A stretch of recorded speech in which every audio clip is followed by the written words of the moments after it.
Welcome to MGAA Conversations, our new podcast channel where we'll be discussing with an exciting number of guests all things related and topical within the ever-growing MGA community. Hello and welcome to the latest edition of the MGAA Conversations podcast. Today I'm absolutely delighted to welcome Jeff Radke, co-founder and CEO of Accelerant. Jeff, a very good morning to you, a good afternoon to me in the UK. How are you today? Indeed, good afternoon. I'm doing really well. Thank you so much for having me on.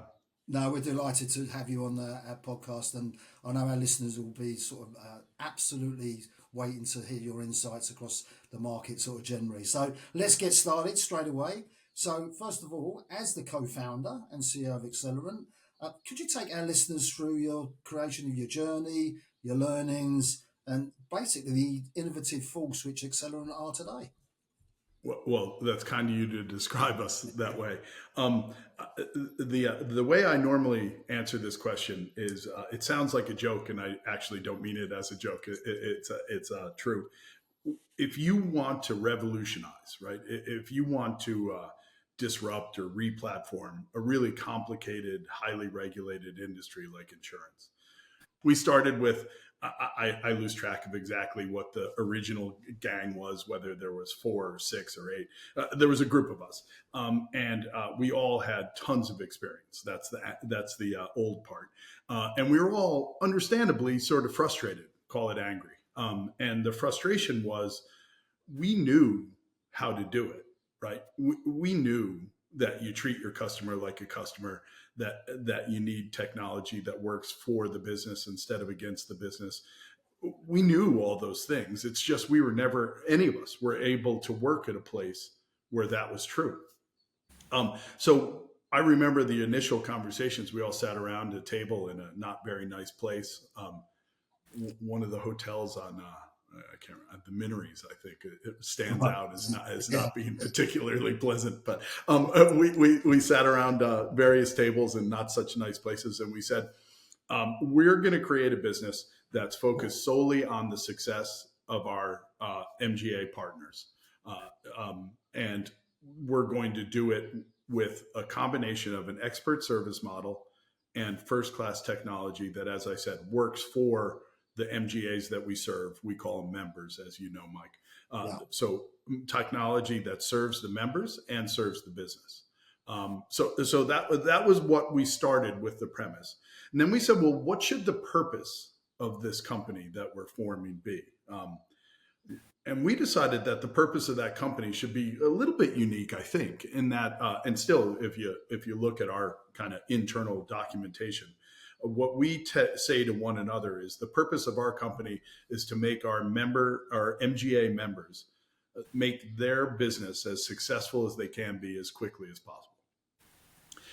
That other focus, I think, is pretty unusual. Let me say it more strongly. I've never worked anywhere in the insurance industry where you were focused on making someone else's business a success.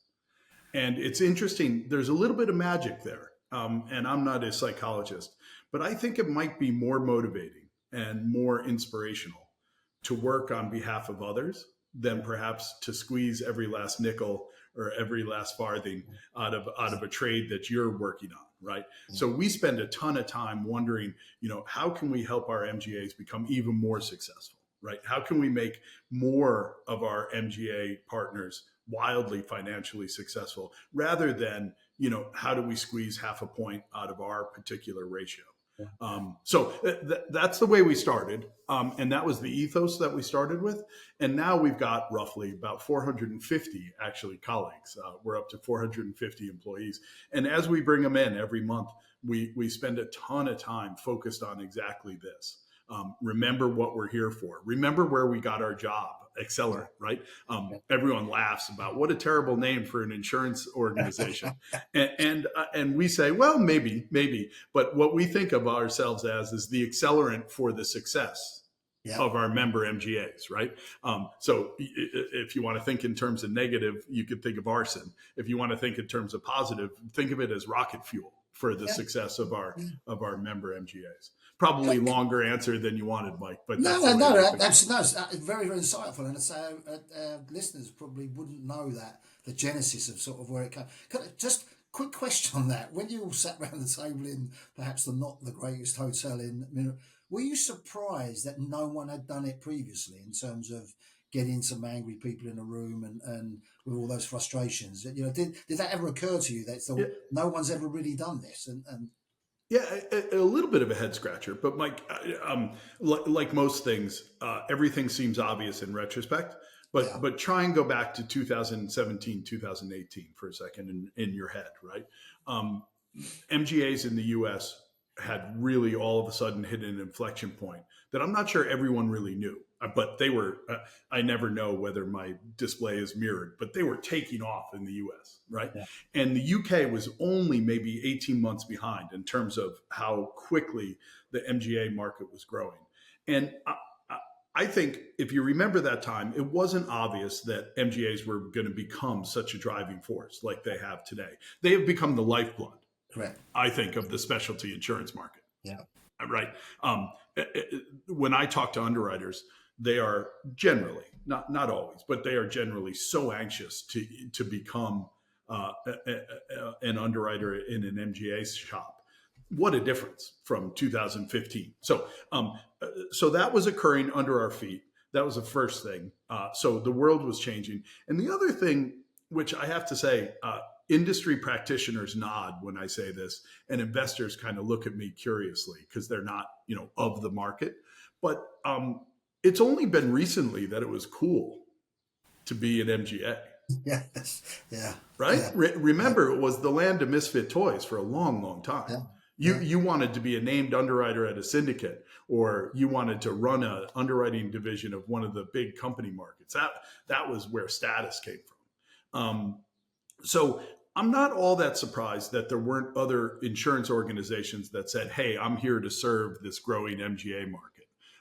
I think we were, as always, really fortunate in our timing, and perhaps fortunate that our perspectives made it obvious to us at that time, sitting around the table, that hey, no one's done this before because it wasn't obvious that it was needed, but it's obvious to us. And if I could put in a little bit of a plug for those 6 or 8 people sitting around the table, they were all pretty selfless people. In other words, they parked their ego at the door and said, what kind of business would help those MGAs, those members, the most? And let's forget about how cool I look, or how likely am I to be the woman of the year or the man of the year in Leadenhall Market someday. Because let's face it, Accelerant's never going to get you a spot at the rubber chicken circuit, right? Serving MGAs, no, that's not how you become a feted sort of grand vizier of the industry. So that's part of it too. That's great. Very, very interesting. So moving on, you touched on moving on to the specialty market, and so when you look at the specialty market, both UK and internationally, looking at horizon scanning next 12, 24 months, what do you see from opportunities? What do you see as challenges, or any headwinds? How would you address that? Sure. And you gave me a hard question because there's 2 separate answers. So, at least in our view, there's 2 separate answers. Let me give you the overall view that we have that applies in Europe, in Canada, in the United States, and in the UK. Generally speaking, the world is trending towards specialization. If you think about the products we buy, from banking to anything else, largely driven by technology. Our expectations about how tailor-made the products we buy are has skyrocketed. We're not even, we don't even notice it anymore. Do you remember when you used to fill out a mortgage, right? Yeah, It was you can have whatever kind of mortgage you want as long as it's this kind. yeah, 10-year, right. this much down, blah blah blah blah Yeah, blah. It's exactly. and now we're almost overwhelmed sometimes with choice. So the reason I give such a long lead in is I think increased specialization is going to just continue. So if I run a business where I hook small solar farms up to the grid in Spain, my general liability and property policy should look nothing like a shopkeeper in London. Yeah. Now, 10 years ago, they were identical. You got a property policy and you got a public liability policy or a general liability policy. That was it. So I think specialization is going to increase as opposed to decrease. They're good. The changes are going to be coming faster and faster because of expectation and because technology allows it to be delivered in other industries. And here's the thing, Mike, as you know, because you're a veteran of the industry, those big companies that have been around for 50, 80 years, there's no way. No. Rather than talk about my experience, I'll ask you the question: how much time do you think it would take at your last job at a big underwriting shop? How long would it take to launch a new policy form, a new product? Probably 2 years, actually. Yeah. Probably 2 years. Yeah. Yeah. Why bother? Yeah. Right. Why bother? Well, the target market has moved on as well by the time you bring it to market. Right. So we are all in on the specialty market because we think specialization is going to continue. We are all in on the MGA market because they're the only people that can keep up. And frankly, if you're not running one of these big companies or a CUO or a head of a division, a big chunk of the underwriting talent in the world is now in MGAs, right? So we believe in the specialty market for the reasons I said. We believe in the MGA market because it's just a better job. Everyone we talk to would rather be an MGA underwriter if they can't be a super senior guy at one of the operating companies, right? So we believe in specialty, we believe in MGAs, and generally speaking, we think the one challenge that MGAs face above all others is they, generally speaking, can't achieve the scale that you need to keep up with the data and analytics today. The investment is vast. I think we have 135 engineers focused on artificial intelligence and machine learning. And what we do is we are sort of we're sort of a cooperative where we're handing those insights from the data and analytics out to our MGA members. We've got 217 was the last public number. So we've got the scale and we're pushing that out. So in general, we're really excited about the specialty markets everywhere. Now, you can pick niches where U.S. property is really, really strong off the back of a bunch of hurricanes and then, of course, the wildfires. U.K. property is sort of moderated. Professional liability in the U.K. Is down quite a bit. From an exceptionally high point, but down quite a bit nonetheless.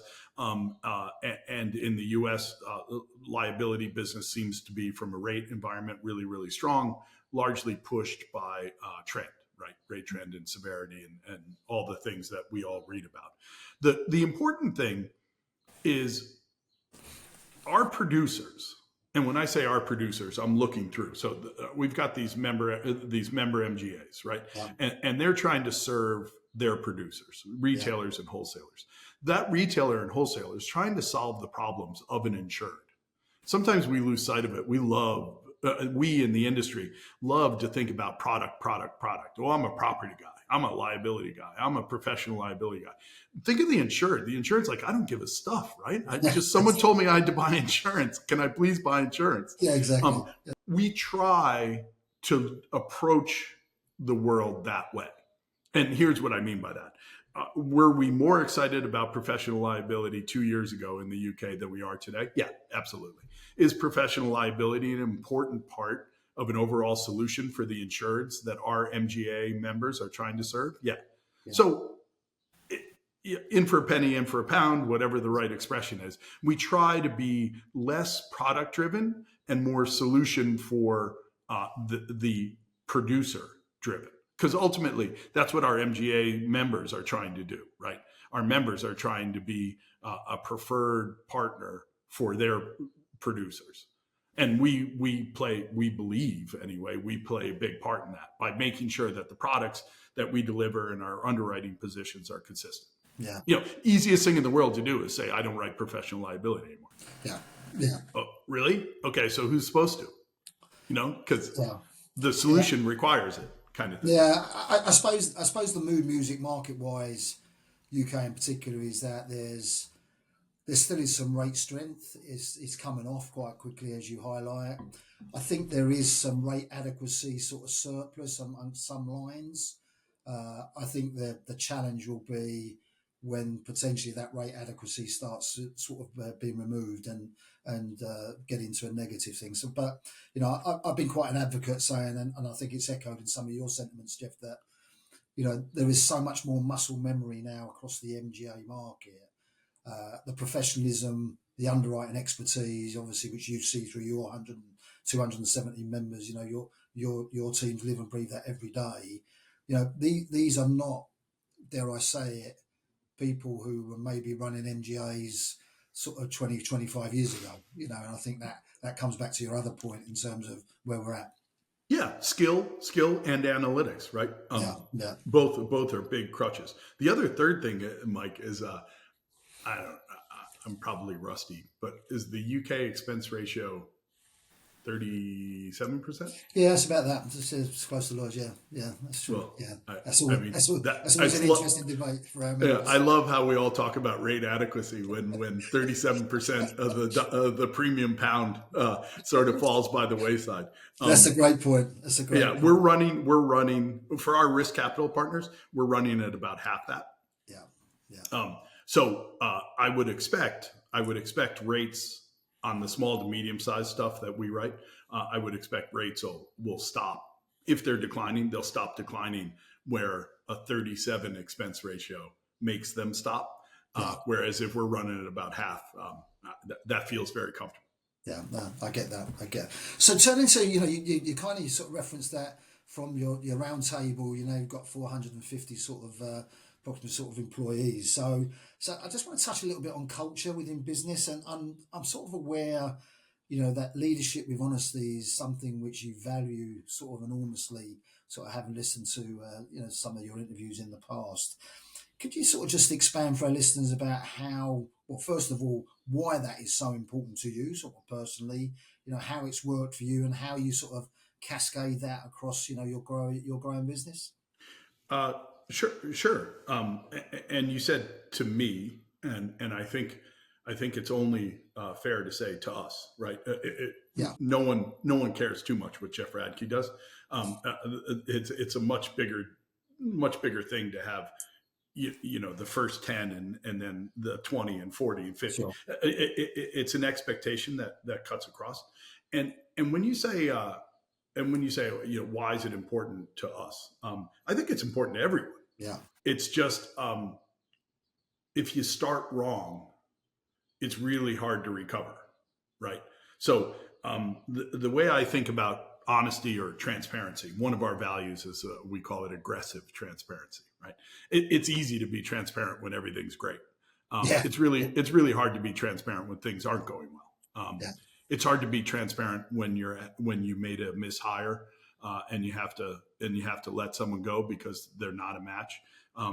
It's hard to be aggressively transparent when you've got a product that's not doing well and you're sheepish about it because it was your responsibility and it's not going well. I look at it a little bit. I kind of remember back to my parents, who are still with us, by the way. I'm just remembering what they said, which is quite often in life, you can pay a fair amount now, or you can pay an astronomically larger amount later, right? So, and unfortunately, human nature, mine, I think everyone's, is really prone to say, I'll pay whatever it takes later. I just don't want to do it today. And we challenged ourselves, maybe a little bit after the Rotten Hotel, but not too much after the Rotten Hotel. Yeah. We sort of challenged ourselves to, hey, instead of this big intrigue where everyone talks behind the guy's back and, oh, this guy's not very good, but he's going to somehow work here for 3 years with everyone saying how useless he is. Instead of doing that where we all worked, right, the typical pattern, why don't we pay up front? And it'll be a little bit painful. And you called it honesty, and it is, right? Let's be transparent up front when things aren't working, and let's try to address them in a way that's incredibly supportive, where you realize, because we do, that we are, for most of our members, we are a critical piece of their success. Yeah. That's why the capacity guarantee is so important. We give a 5-year capacity guarantee, as I know you know, to each of our members. And that is a bet that, no, we're not saying that everything's going to go well for 5 years from an underwriting perspective. What we're saying is we're going to commit to fix it together. Yeah. Right. That's a very different thing. And it requires honesty up front, transparency, we call it, right? Because you have to say, look, this is not working. Whether it's risk selection, whether it's rating, it's almost never rating, by the way. Whether it's how you're managing your distribution, something's not working, and together we're going to figure it out because we've got, again, you've got Mr. MGA, Mr. Member, you've got your expertise, right? And what we want to do is we want to supplement that with our experts, because we have a bunch, and our data and analytics, because it's incredibly helpful, especially in turnaround stories.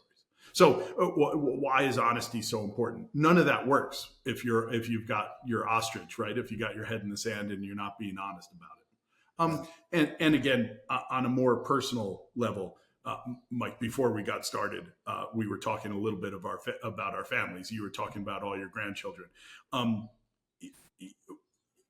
You'd never, I mean, inside one's own family, the right way to behave is with openness and honesty. And I would argue, why, when you flip to a group of people that work together, why would it be any different? We don't think it is. So it is incredibly important to us, and it's the way that Accelerant works. Because if we're going to push, which we do, if we're going to push authority and responsibility as close to the customer as possible, that decision maker has to know, hopefully more than I do, but certainly as much as I do, about the situation and what our objectives are. Because then that woman or man can make great decisions. Yeah, I find your answer very insightful, but because what must have been pivotal was actually making that decision very early on in your sort of evolution, wasn't it? Because I think so, because you can't go back. No, you can't go back. I agree with you. Everybody, all organisations should be looking at honesty with transparency, and it will be on their, their values and the principles. I suppose that the case of those who actually really are living and breathing it, and the fact that you made that conscious decision very early on, and obviously have embedded that, I think has to have been pivotal in terms of addressing any challenges, maximising all the opportunities through the deploying honesty at the time. Yeah, I'm not sure I'm the right person to judge it, right? I lack perspective. I'm standing right next to the painting. I think other people standing further away from the painting probably can provide better perspective. But it certainly feels right. That's what I'll say that from my personal perspective. Excellent. So let me turn to technology and AI in particular. You referenced that sort of a little bit earlier. So we have sort of the phrase myth busting on AI, and what I wanted to ask you is that how advanced do you believe AI is within the MGA insurer community, or is it all smokes and mirrors? Which is this myth busting. What relationship do you see AI sort of alongside underwriters, and probably more importantly, you may sort of have a different view, operational colleagues, where if I look at the race of AI, that there's maybe more of a threat potentially to operational colleagues sort of roles and jobs through the introduction of AI, maybe ahead of underwriting. But I'd be very interested in your own perspective. Sure. That was a big question, so I'll try and take it in pieces. That's fine. Within Accelerant, as I said, we spend a ton of time on machine learning and AI. Maybe the distinction doesn't matter. To me, it does. I think it's important that we keep it. If you're trying to optimize a portfolio, an underwriting portfolio, if you're really trying to grind it out, the right tool quite often is machine learning, because it's consistent, it's understandable, you know what it's doing, it's going to do the same thing theoretically every time. It improves, perhaps not as quickly as AI, but it improves in a really predictable way. So most of our yards have been gained with machine learning. Okay. Right? Now, AI increasingly, not generative AI, but AI, what are they? Agentic, I guess, is the new term. Yeah. So AI, where you're having it dig into something that isn't a big giant correlation matrix, like, for example, evaluating claims for the probability that you'll be able to get a recovery. Great example of where we used a large language model to make, i.e. AI, to make a great outcome. But most of my examples that I can give you about liability in the UK or auto in the US, where we're improving loss ratio by 5 points, 8 points, most of that stuff is machine learning, Right. where you're just grinding it out.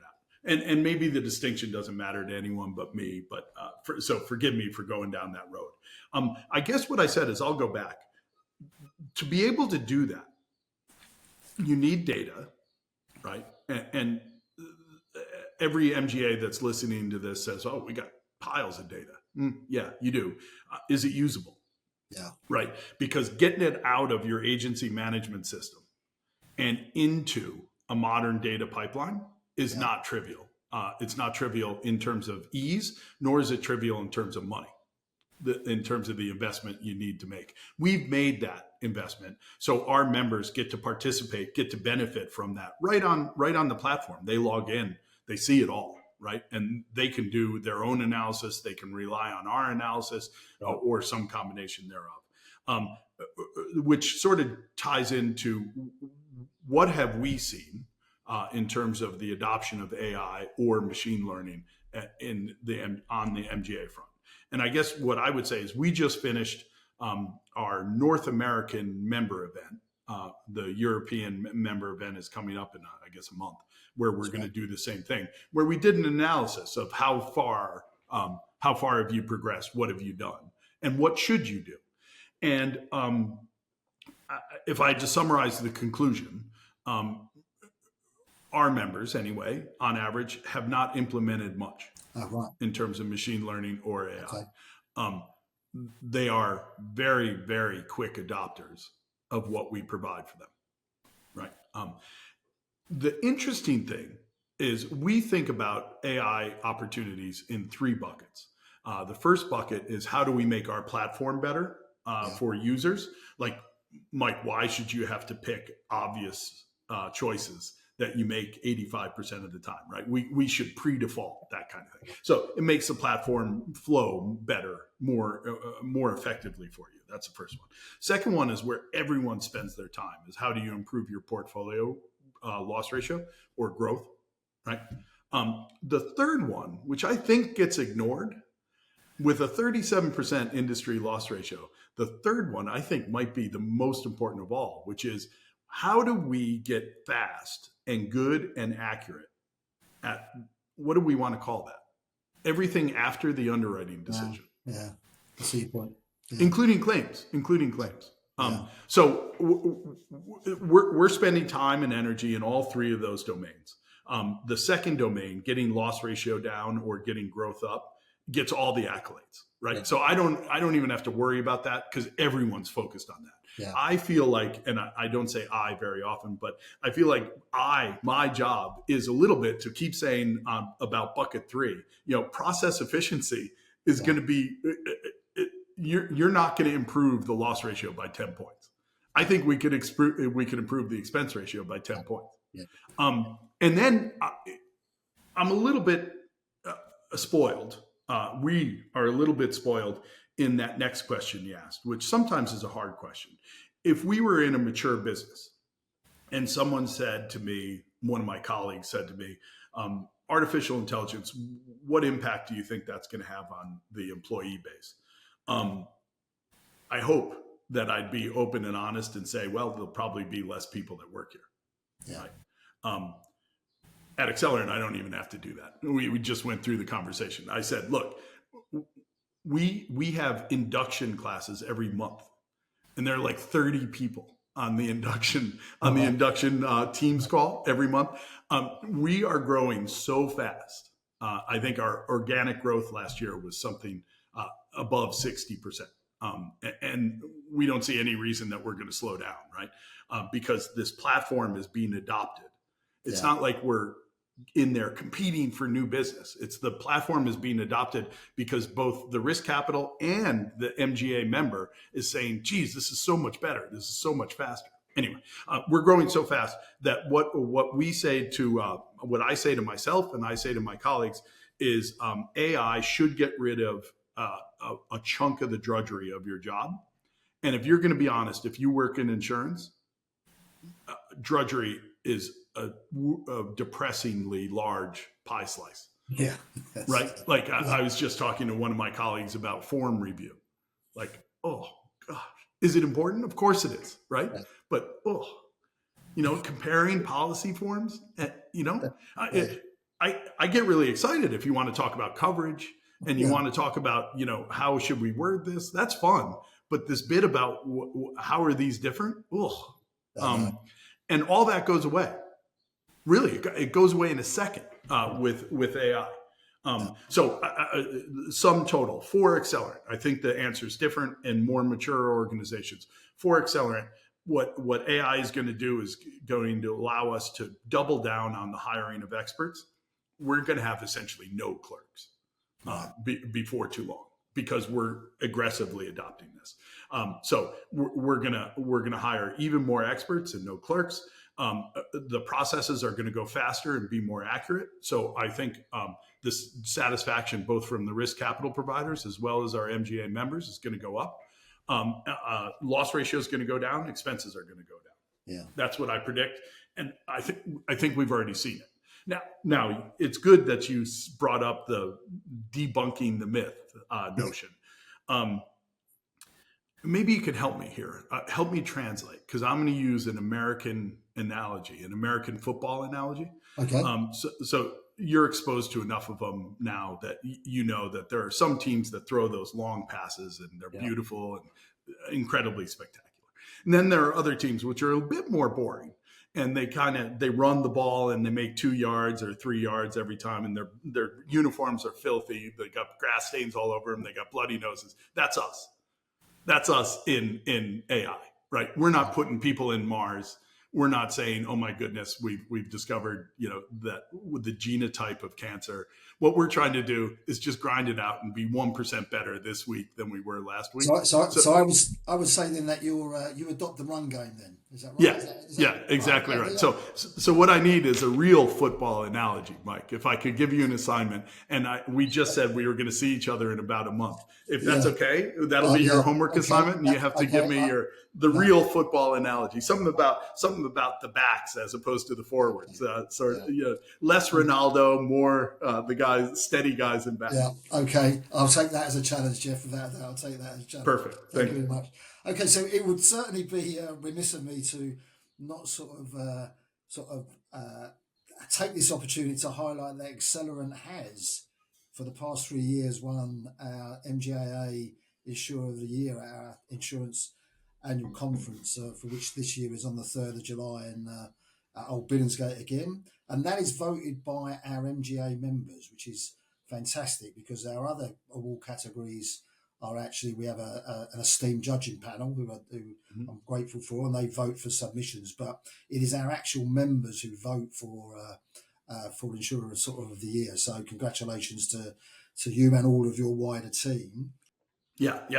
I know that every year that we've been fortunate enough to be selected, it is the highlight of our year. It really is. So appreciate that. Delighted. So again, just what do you think sets you apart? I think you've covered a lot of it. It's so simple, Mike. It's so simple. Our job, we said our purpose is to make our member MGAs more successful as fast as possible. Yeah, that's great. I mean, maybe I should give a more complicated answer, but no. I don't think anyone else. Wakes up. For me, it's 7:38 a.m. So I'd love to on a Monday. So I'd love to be able to say that this week all we did is focus on making members' businesses better. It's a little early. I haven't, but I'm sure last week I did. Last week we did. Mike, in all honesty, because it's not nonsense. Because it's not BS, because we really mean that's our purpose. To the extent that we've got talented people, and I think we have really talented people, if they're setting out to make those MGAs as successful as possible, as quickly as possible, I'd be stunned if we didn't win. Now watch, I just jinxed ours for this year. But anyway, that'd be my answer for why we've been so fortunate over the past 3 years. That works great. That works great, Jeff. So you mentioned talented people, and again, attracting new talent to our sector remains a challenge. It's been exacerbated, obviously, by the exit of, certainly during COVID, post-COVID, of people where with great experience decided to exit the industry, which, some organisations have suffered more from others. What do you feel as an industry we need to be doing to try and make us more attractive to, people coming from university or people who want to early change a career? I suppose, let me ask you two questions on that. One, that's the first one. Secondly, how deep do you think the challenge is for us as an industry in terms of attracting sort of these people? I'm going to get to your question in a second, if that's okay. At Accelerant, because of our model where that decision making sits with everyone, right? There aren't a lot of committees hanging around. What we say is decide. Right. Decide. As long as you have the best interests of the member in mind and you're conscious of the reputational and regulatory risks that your decision might carry, decide. Yeah. And we'll back you up, right? And you'll be wrong about as much as I'm wrong. It'll all come out in the wash. So what that means is we hire experts. So the average age, one of my colleagues, Chris Lee Smith, actually did the work.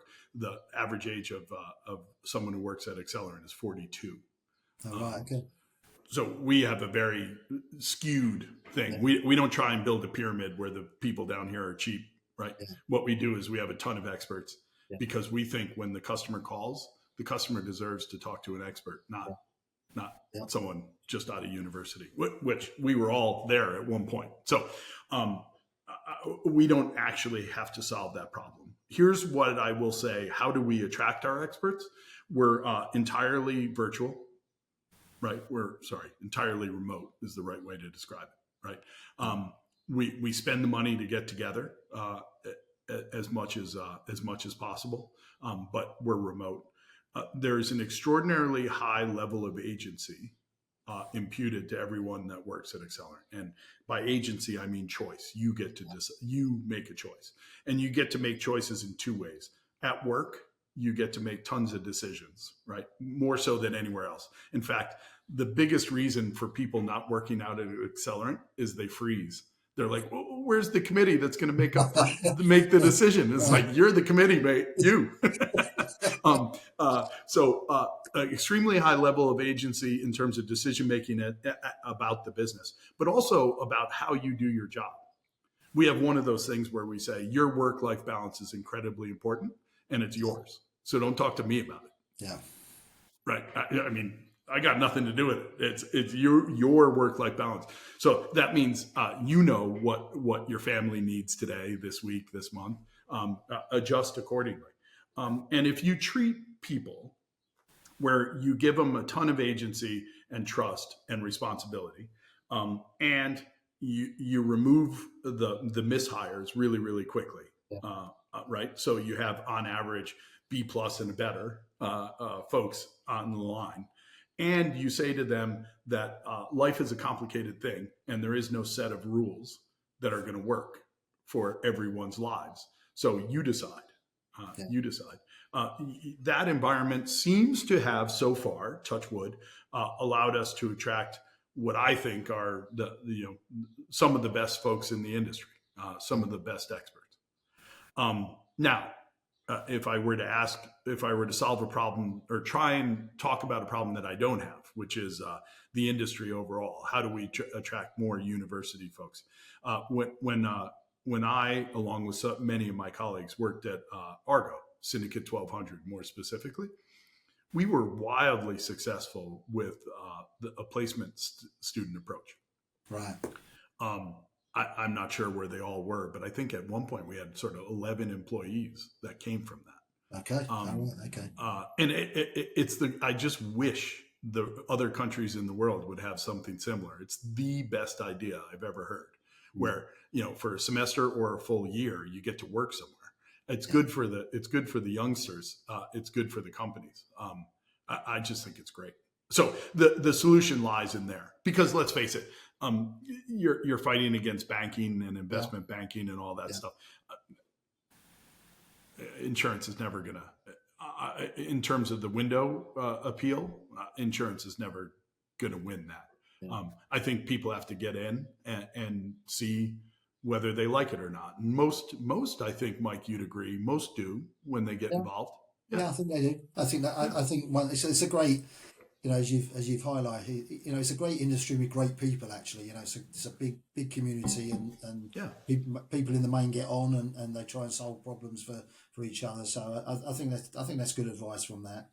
So Jeff, we at the association, we recently held a successful sort of open mic session with Matt Brewers, the Director of Insurance at the FCA. He indicated, which was well received by sort of our members, a sort of more proportionate regulatory environment, and he quite interestingly also pushed some challenges back to us as an association, which we'll work with our members about how we can make even more smoother for them. So, we're all in a position where we start off at the beginning of the day, early in the morning where you are and your team, that we all want to provide good customer outcomes. But, I'd be really interested in terms of your own view as to, where you see, probably UK way, but, please touch on internationally if you may, where you see the barometer of regulatory oversight currently, and what you would like to see perhaps in the new age, where certainly in the UK, where someone like Matt is indicating that, more proportionate, and please talk to us on areas which, might be getting in the way, which won't have any impact on customer outcomes. Any of those areas you may sort of feel you could comment on. Sure. The first thing I'm going to do might be a little bit surprising. If you think about my career, U.S., Bermuda, Cayman, London, Europe, a little bit Malta, et cetera, et cetera. Yeah. PRA, FCA, the PRA, FCA, when I look at what they've done with me, so forget the rumors and the scuttlebutt, because they're all, 40% nonsense minimum. But the companies where I've worked, where I actually know what they said and what happened and what we did, and the circumstances, the answers are without exception right. Okay. I think you could take some exception with how they attacked Solvency II and the bespoke models, but that's the one spot where I'd say the answers sometimes we're a little bit curious. So the answers are right. I think the only thing that the UK industry should focus on is, could we get to those overwhelmingly right answers faster? Yeah. And boy, if we started talking that way, somehow I think the PRA and the FCA would listen more. If we didn't say, take your foot off the gas in terms of making sure good customer outcomes. And again, it's more than customer outcomes, right? They're sort of the watchdog for the financial solvency and the the stability of a pretty important part of the economy. So it's not just customer outcomes, right? So we don't want you to do less of that, because I don't think we do, right? Because I'll tell you, those bad apples, boy, do they screw things up for everyone. Right? Keep the bad apples out. Keep the system safe, just like you've done. Just try and speed it up. Would be what I would say about the UK, what I would say about Europe. We've had a great relationship with Belgium and National Bank of Belgium. I think they've been incredibly supportive. Do they always say yes to what we want? No. I think that's kind of their job. You'd worry if they did, perhaps. Right. And are there answers? Are there any outcomes that I point to and I say, this is ridiculous? No, there are none. And the same is true. The same is true in the U.S. I think the industry would be better being very, very clear, saying you have a responsibility which puts us in a mildly adversarial relationship on a deal by deal, topic by topic basis. Overall, you, Mr. Regulator or Ms. Regulator, are our best friend. Because I've been places where it didn't work, and man, you can't even cross the street safely. Everything takes forever. I guess probably maybe a little surprising, but that'd be my reaction. We don't actually have a regulatory problem anywhere that we operate. We have a desire for more speed, but their answers aren't wrong or crazy. Yeah, that's a really interesting insight on that, Jeff. Really interesting. I think we'll feed that back to Matt actually. So about more speed, that'd be fantastic. And I think he's a great. He's very collaborative, Matt. So it's if I worked at the PRA or the FCA, what I'd love to hear is someone acknowledge that you get it right 99% of the time, and what you're doing is super important. And like always, no one likes a speed limit. No. Right? But there's a reason, because if left to our own devices, there'd be some percentage of people that would go inappropriately. It's the difference. I'm not a psychologist, so you have to decide why it works in Germany and not in the UK or the US. But I think we both know. I know. It's a good analogy. Fantastic. So, Jeff, look, I'm coming to sort of my final theme, actually. Sort of, I could speak to you for hours and hours, actually. So I'm hoping that we will be able to revisit this conversation in 12 months' time. So if I was going to ask you what you would hope to share with me and our listeners in 12 months' time in terms of the continued development and success of Accelerant, what one or two things would you hope you'd be able to come back to me on an introduction and say, this time last year we talked about this, Mike, and I'm pleased to announce. So let's start with, who do we help? And remember, we're this two-sided marketplace. We're the rails on which risk capital gets to our MGAs, our member MGAs, as efficiently as possible. So if that's our purpose, then what I would say is, last year in 2024, you did about $3.1 billion of premium. Okay. You served about 217 members, and you delivered that to 96, roughly, risk capital providers. What I'd love to say is that 217 has grown. I'm not going to throw out a number because it might slow everyone down. So that 217 has grown really, really well. The 3.1 billion has grown very, very nicely, right? And again, all of our growth is organic, and all of our growth comes from this adoption of the platform. So I'd love that 3.1 to have grown really, really nicely. And I don't care, we've got plenty of risk capital relationships. I don't care about the number there. But what I would like to be able to say is the amount of underwriting profit we've delivered to our risk capital partners has gone up substantially. It's a really, really impressive number. It's a really, really impressive number today, which maybe one of your clever editors can put the number in, but it escapes me. So I can't come up with it. But if you need me to over record the number, I can go find the number. But embarrassingly, I don't know what it is. But that would be the change. The change would be how many members, how much premium, and then for the risk capital, how much profit have we passed on? Because that's the real measure of value. Right? What are we doing to help our members, and what are we doing to help our risk capital providers? That's what we're here for. Makes complete sense. Look, Jeff, we've come to the end of sort of our podcast. Can I sort of thank you enormously for your time this morning. It's been absolutely fantastic. Listen to it. It will be so insightful for all of sort of the people who sort of download our podcast, and our members in particular.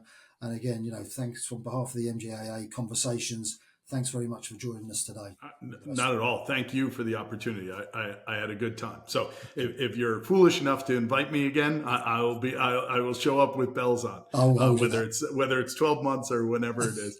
And just a shameless plug to your membership, right? If you're not an Accelerant member and you think you should be, please do give us a call. We're always looking for the best underwriters in the industry, and we'd love to count you among our membership. Okay. Thank you, Mike. That makes it. All the best, Jeff. Take care. Many thanks for listening. We welcome all feedback, so please get in touch with your suggestions on topics and future guests. Please don't forget to subscribe on your chosen platform so that you don't miss out.